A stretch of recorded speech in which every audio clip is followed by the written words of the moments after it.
नाथ संबुधनु भजन। 10th class आपको मैंने राम लक्ष्मण परशुराम संवाद समझाया था। आज उसी का अभ्यास जो है वो श्रेया क्लास में करके बताएगी, आपको दोबारा से समझाएगी वही पैसेज। तो इससे ये भी पता चल जाएगा कि आप लोगों को समझ आ गया कि नहीं। और जिन बच्चों को अगर समझ नहीं आया या जिनकी क्लास उस दिन नहीं हो पाई तो वो आज ध्यान से दोबारा सुन लेंगे। चलिए श्रेया स्टार्ट करिए। नाथ संबुधनु भजन निहारा, होई केहू केवे दास तुम्हारा। जब परशुराम जी के क्रोध को श्री राम देखते हैं तो वह उनसे बोलते हैं कि हे नाथ, शिव जी के धनुष को तोड़ने वाला आपका कोई एक दासी होगा। आयसु कहा कही किन मोही, सुनी रिसाई बोले मुनि कोही। वे कहते हैं कि आपकी क्या आज्ञा है, आप मुझसे क्यों नहीं कहते। सेवकु सोजो करे सेवकाई, अरि करनी करी करत लड़ाई। वे ये सुनकर मुनि क्रोधित हो जाते हैं और वे बोलते हैं कि सेवक तो वो होता है जो सेवा करे, शत्रु का काम करके तो लड़ाई ही करनी चाहिए।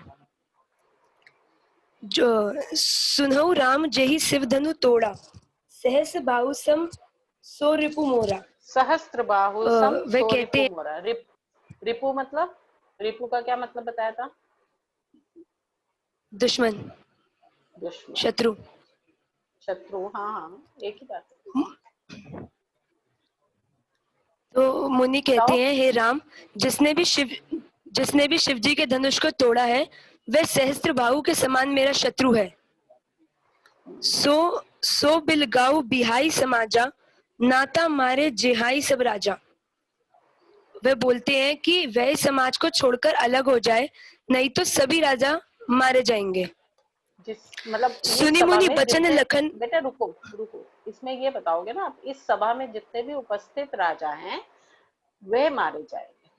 ठीक है, बहुत अच्छा एक्सप्लेन करो, वेरी गुड।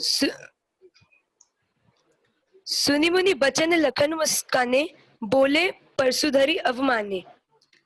इन सभी परशुराम जी की इन सभी बातों को सुनकर लक्ष्मण जी मुस्कुराए और उनका अपमान करते हुए बोले कि बहु धनुई। मैं पढ़ देती हूँ।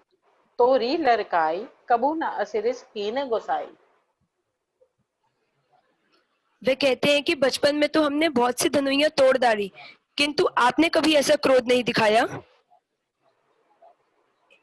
यही धनु पर ममता की हेतु सुनी रिसाय के भृगुकुल केतु।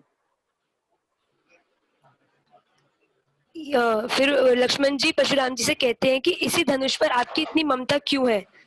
यह सुनकर जो भृगुवंश की ध्वजा स्वरूप परशुराम जी जो होते हैं वे कहते हैं, रे नृप बालक काल बस बोलत तो ही न संभार, धनुई सम त्रिपुरा तिनु विदित सकल संसार। फिर परशुराम जी क्रोधित होकर कहने लगते हैं कि हे राजा के पुत्र, तू काल के वश में है, इसलिए जो कुछ तू बोल रहा है वह होश में नहीं है। सारे संसार में ये जो विख्यात शिव जी का धनुष है ये तुझे किसी धनुई के समान लगता है। बहुत ही अच्छा एक्सप्लेन किया है। इसका मतलब श्रेया ने बहुत ध्यान से सुना था। अब सारे जो हैं श्रेया के लिए थम्स अप करेंगे। Very nice. सबके अंगूठे दिखे मुझे स्क्रीन पे। कोई क्लैपिंग करो, कोई थम्स अप करो, कुछ तो करो उसके लिए। प्रियंका तुम्हें समझ नहीं आया क्या श्रेया का? लक्ष्य तुम्हें समझ नहीं आया? कहना पड़ेगा क्या? आप ही की क्लास का बच्चा है, उसको अप्रिशिएट भी नहीं कर सकते। खुशी, आपकी यूनिफॉर्म कहाँ है?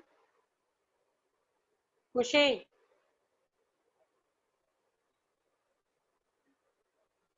खुशी यूनिफॉर्म कहाँ है?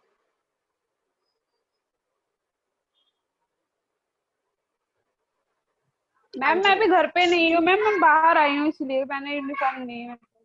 ठीक है, वेरी गुड। अभी कोई और बच्चा है जो सेकंड समझा सके इसी तरह अच्छे से, जिसको उस दिन इतने अच्छे से समझ आया हो परसों? और अपना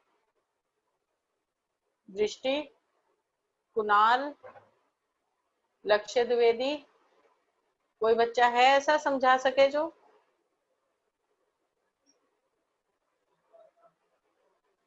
कोई नहीं।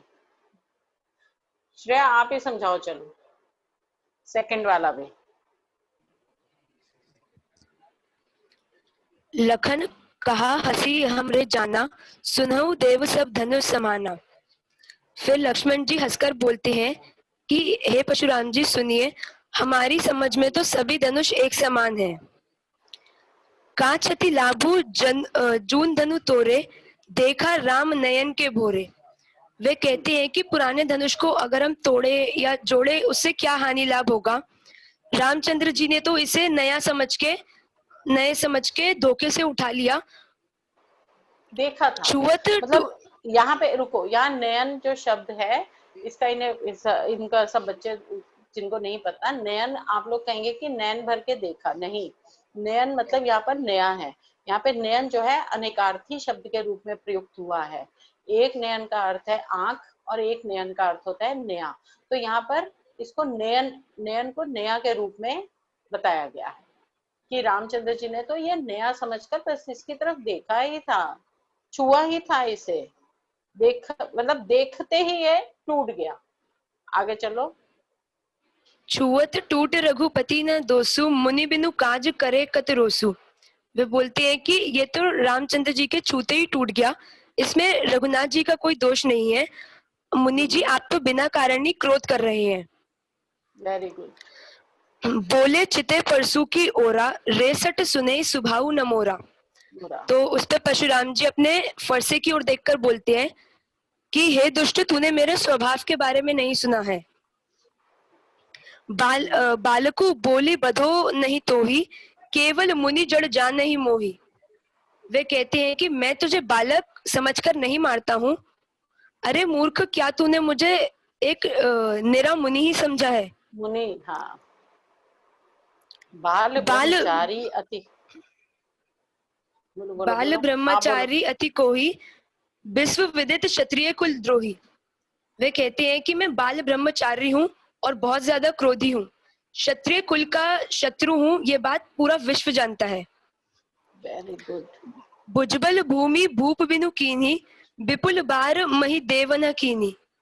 वे कहते हैं कि अपने बल से, अपनी भुजाओं के बल से मैंने पृथ्वी को कई बार राजाओं से मुक्त कर दिया और इस धरती को ब्राह्मणों को दान दे दिया। सहस सहस बाहुभुज छेद निहारा, परसु बिलोक महिप कुमारा। कहते हैं, राजकुमार को कहते हैं कि सहस बाहु को काटने वाले मेरे इस फरसे की ओर देख। हाँ। मातु पितहु जनी सोच बस करी, महा किशोर गर्भन के अर्भक दलन, परसु मोर अति घोर। तो वे परशुराम जी लक्ष्मण जी से कहते हैं कि इस फरसे की ओर देख और अपने माँ बाप के बारे में सोच। मेरे इस फरसे को देखकर तो गर्भ के अंदर भी बच्चे कांप उठते हैं। गर्भ के अंदर भी जो बच्चा है वो भी मर जाता है। तो अभी अगर मैंने इसका इस्तेमाल तुम पर कर लिया तो सोचो तुम्हारे माता पिता का क्या हाल होगा। उनको क्यों तुम इतना बड़ा दुख पहुंचाना चाहते हो, क्यों उन्हें सोच के वश में करना चाहते हो, क्यों इस फरसे के हाथों तुम मरना चाहते हो। अभी तो तुमने इसकी बातें ही, इसके बारे में सुना ही है, मैंने अभी इसका प्रयोग तुम पर नहीं किया। अगर मैंने इसका प्रयोग तुम पर कर दिया तो सोचो तुम्हारा क्या हाल होगा। बहुत ही अच्छा श्रेया, आपने बहुत ही अच्छा समझाया।